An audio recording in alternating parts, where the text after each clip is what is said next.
In this presentation, I want to talk about a very common phenomenon in this world today, which is loneliness. Statistics show that about 30% of the world is lonely. So I'm going to give you a few practical steps on how to solve this very common issue.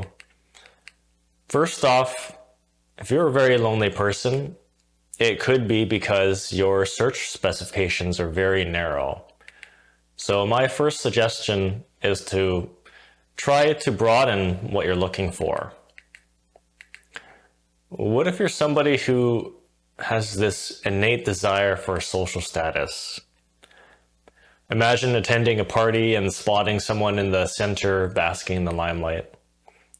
Their popularity sparks envy in you. That's the life you desire. You yearn to be part of a specific circle, an exclusive group that exudes a sense of status. And this group, whether defined by taste, fashion, career choices, religious affiliation, or any other marker, has a social hierarchy that you strongly want to be a part of.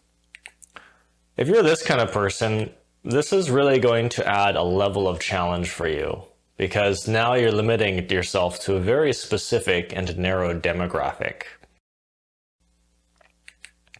It's also very shallow and self-interested as a motivation. So when I was 21, what snapped me out of this pursuit was the realization that one of the main reasons I was so lonely was because of my desire for social status. My goal was to only make friends with people who could make me look better, ultimately. My desire to have a sense of community and belonging was really more like the desire for gang membership, to be part of some interesting, cool group. So it was status-based. And so when I became fully aware of this, my goal to grow a high-status friend circle started to look too superficial for me. So I soon let it go. I let go of the idea and broadened my search criteria. So I suggest giving the status pursuit a rest, because at the end of the day, not a lot of people are going to notice you hanging out with your friends or care who you hang out with. Even if you're a classy artist or a rock musician or something. I mean, there are plenty of famous people out there who have a lot of friends because they hang out with all sorts of people, not just cool people. And I don't think this ruins their image. If you really want, you can always just buy status from your social media. For your social media, using status boosting services like SMM This is your social life. You're growing here. So instead of trying to look a certain way by hanging out with certain people, you're going to have a lot more fun with people who actually have things in common with you or who you're comfortable with. So try making friends with people who are less attractive. Make some geeky friends, make some younger friends, make some older friends. Just welcome in everyone you can resonate with, especially those who share the same interests or core values. Some people have really strong core values. They think politics is really important.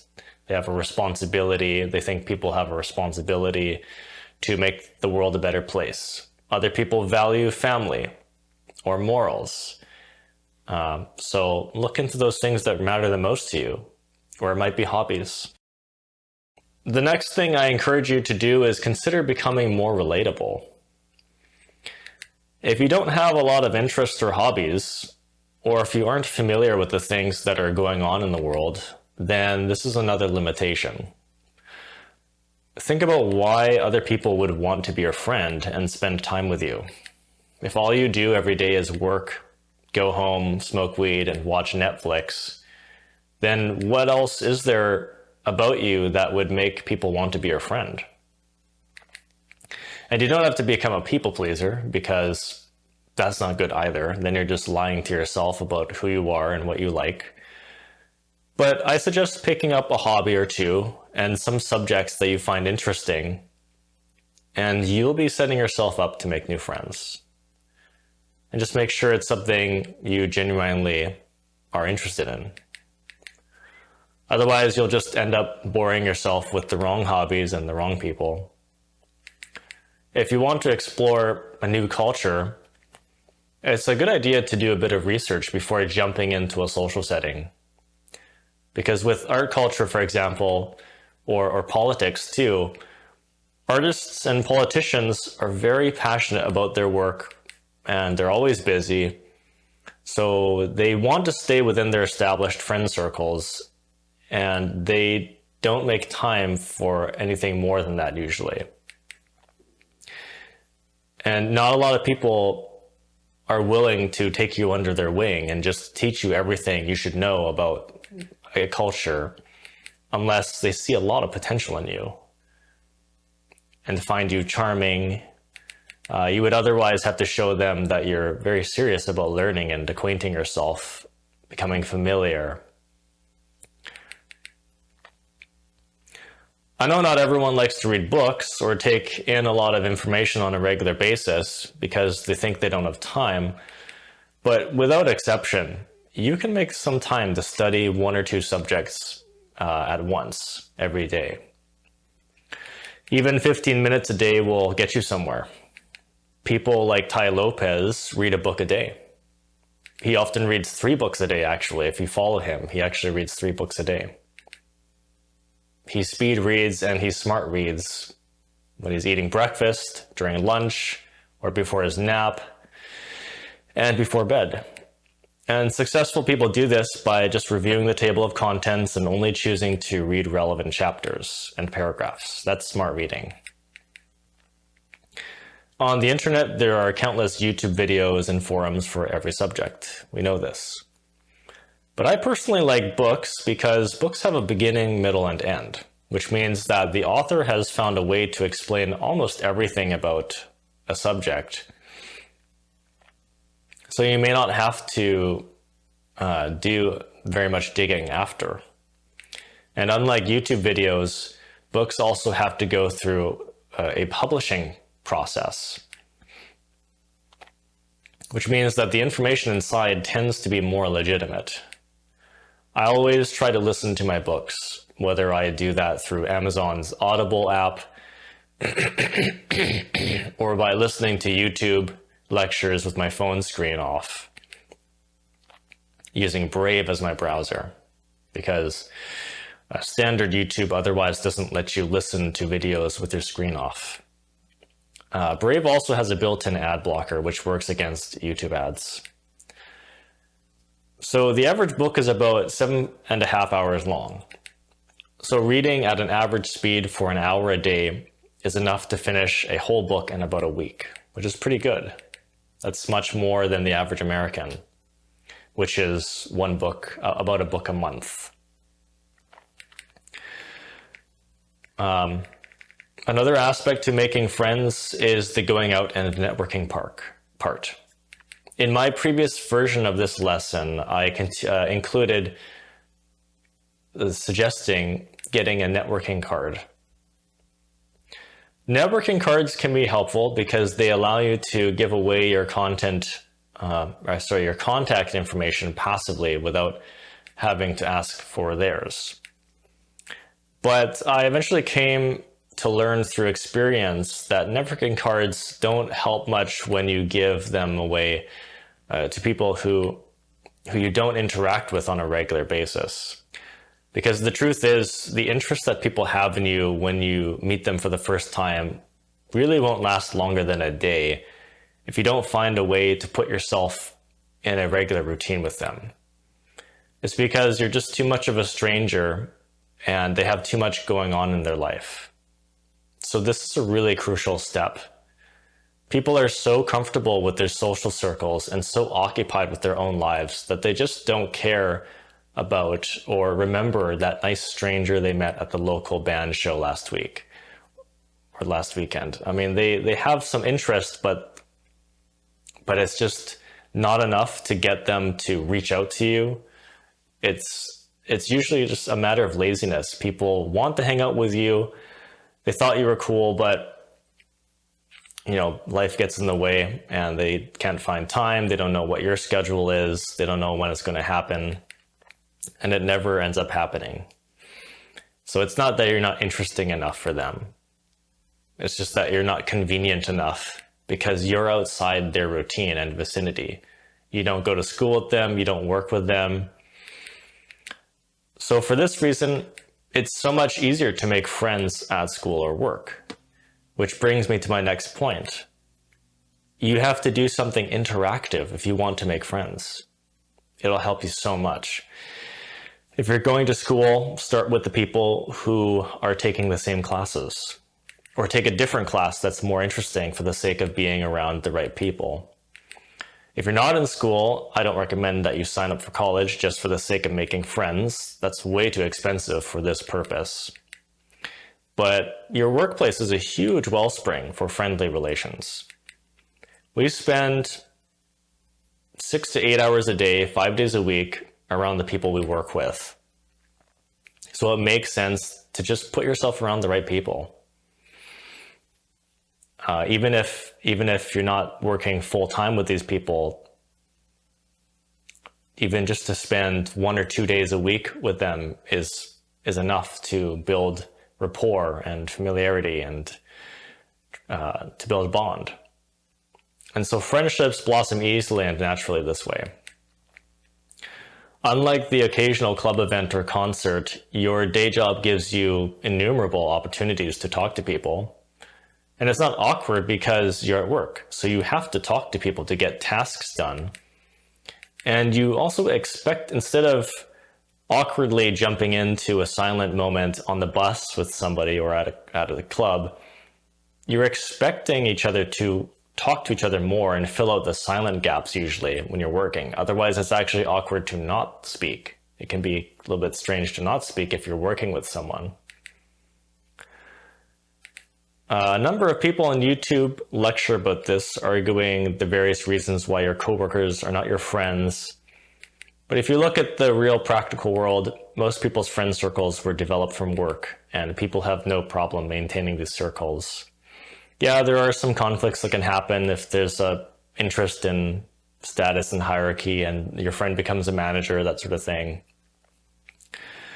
But there isn't much competition when it usually comes to low-wage cafe, restaurant, or bar jobs, which is what most people work at.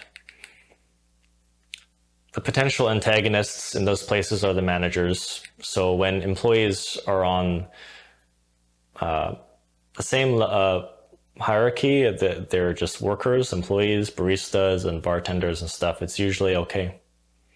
Pretty relatively same level playing field. If your job doesn't surround you with the right people, as I said, I recommend changing jobs or getting a second job just for the sake of being around people you like. Working many hours a week with people who didn't share the same interests and passions, for me, was truly the main reason why I was so lonely for so many years. As soon as I found the job working around like-minded people, my loneliness very quickly dissolved within days.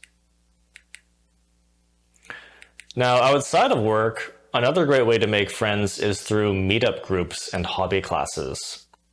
When I say meetup groups, I just mean any organization or group that gathers people together for events on a regular basis. This is where Facebook is really useful. So a lot of Facebook event organizations only do events once a month, but that can sometimes suffice. This is why you do need social media a little bit like Facebook to really meet people for organized events. And places like, things like Meetup, that online service that allows you to create groups and host local events, is also a perfect way to meet people. By now, there are probably a handful of similar services available. And whether you go through Meetup or Facebook groups, almost every hobby has its social group or courses you can join or sign up for so you can learn and play and mingle with like-minded people. I mean, there's a group for almost anything you can think of, and a lot of those groups do have events on a regular basis. It's the interactiveness and ongoing nature of these groups that builds acquaintanceship and makes friend-making very easy. Taking something like martial arts,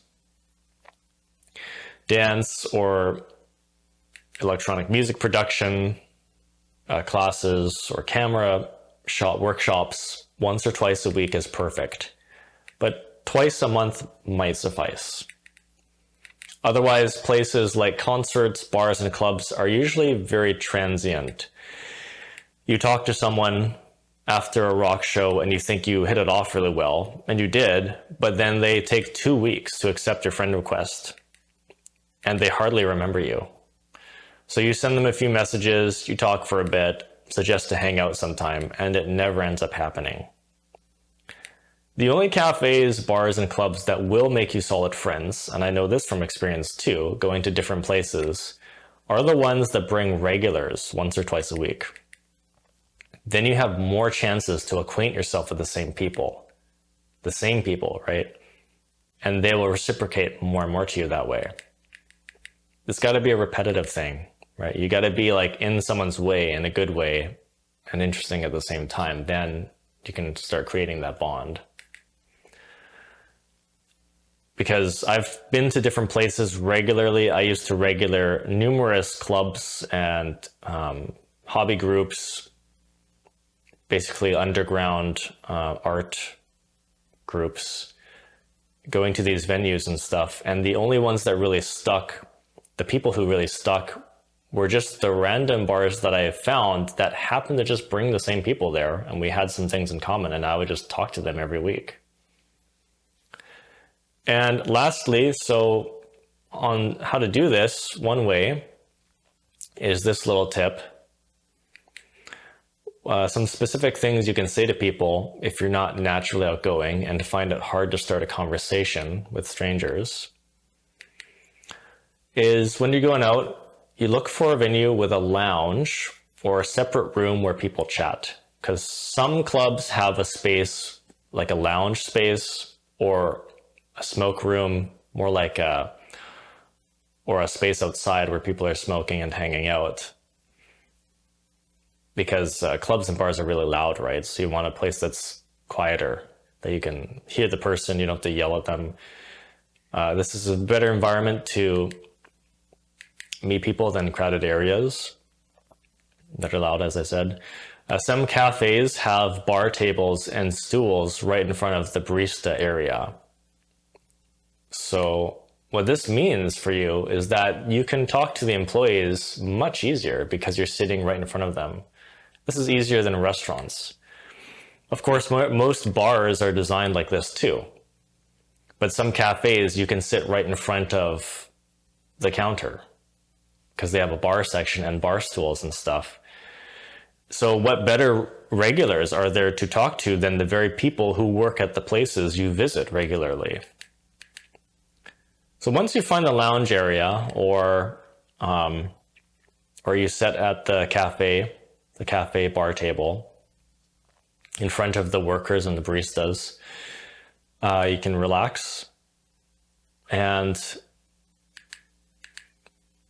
wait for a point to place yourself in existing conversation.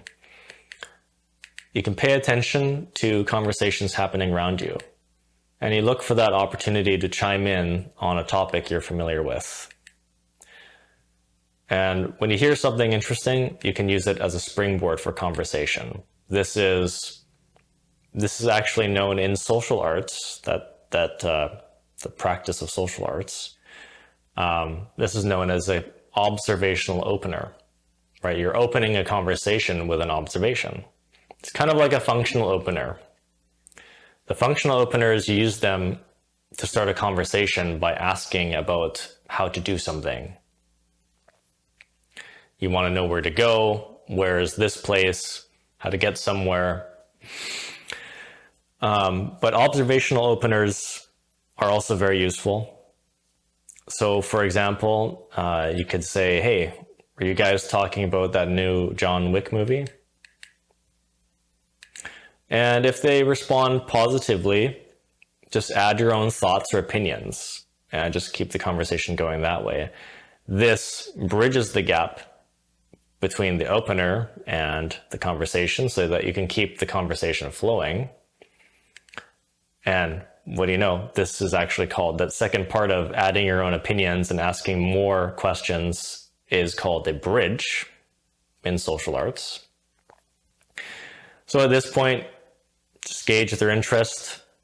If they seem receptive, you can gradually join their group. If you're out at a bar or a club, you can kind of join the social group, join them in conversation. Or if you're at a cafe or sitting at a bar, you can continue talking with the people, with the baristas and servers, the bartenders, and just go from there.